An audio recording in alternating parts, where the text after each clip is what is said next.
and all the ski bums start selling their gear. People are trying to make money to get their mountain bike equipment and everything else. So what I would suggest is for a bump setup specifically is obviously go a little bit shorter. I mean, if you really want to kind of get good at bumps, you can get good at bumps with longer skis. I mean, I was skiing 200s when when I started skiing bumps, a lot skinnier skis, but that this is a different era. Uh I'm probably, I'm about 6 foot. I'm probably going to dip down to like a 174, somewhere in that range. Typically I ski like a 184. I'm going to try and find something maybe it's a little softer, although, flex, I'd rather short over the flex. But if you can get kind of like a nice soft ski, not too soft in the tails, but just kind of, nice even flex and get it in like a shorter ski. So for me at 6 foot, I'm thinking 174. I'm going to mount it about the same.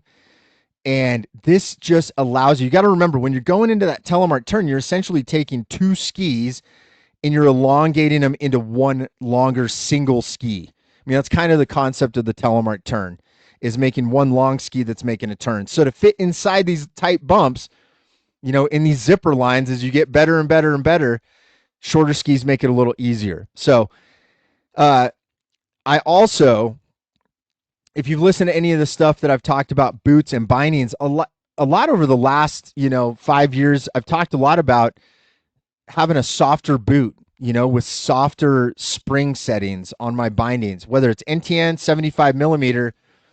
I typically like to have kind of something a little bit softer that allows me to get into the turn faster, unlike like a carving setup where I want to have something a little stiffer where I can just rail the turn for a long drawn out GS style turn.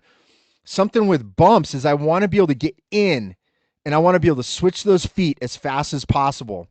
And so that's why I like a nice even flex ski, something that's going to kind of squish into the bump. It's going to fit inside of these little tight spaces, and softer boot and softer springs.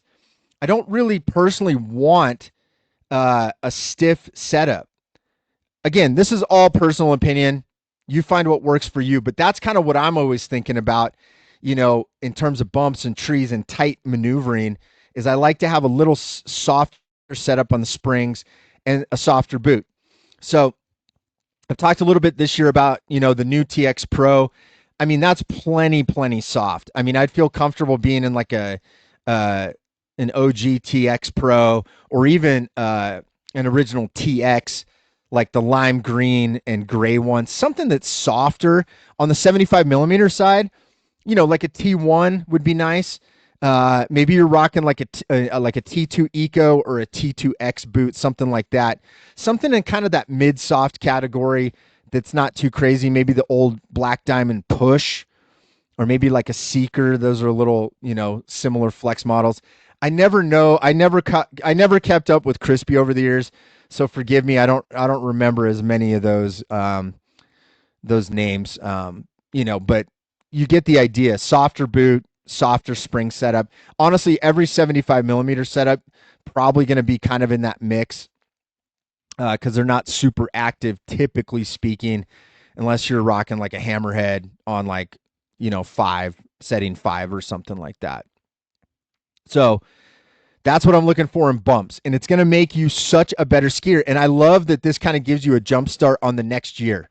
It gives you the opportunity to jumpstart next year and kind of just make one last push in March, maybe early April, and you're getting some good turns in and you're just loving it. Again, crash. I can't emphasize enough